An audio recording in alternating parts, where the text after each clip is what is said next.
Routing cannot be determined due to the error on the receipt number, talking about USCIS receipt number error message.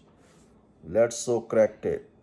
So first you can go on website USCIS, find your paper receipt number. If you have receipt number, date of filing, the petitioner information you should be have handy, and you can enter all information. Now let's see next step. Right now on my screen right now, you can see here routing could not be determined due to an invalid receipt number.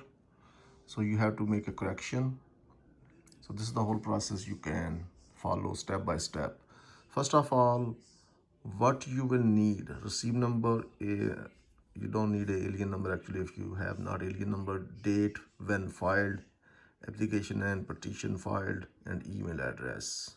This form looks like this. You can see here this on my laptop, and here more commonly you can see here all information you can update.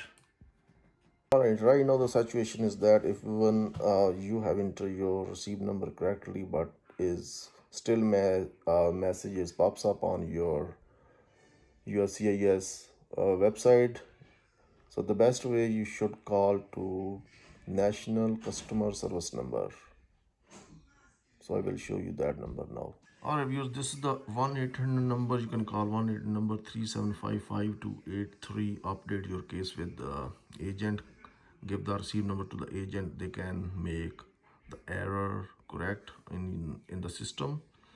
So you can update your case with the agent. Call this number in during the business days like Monday through Friday, and give the receipt number to agent. If still the error message comes up in your system, if you can check the status of your case number, petition number.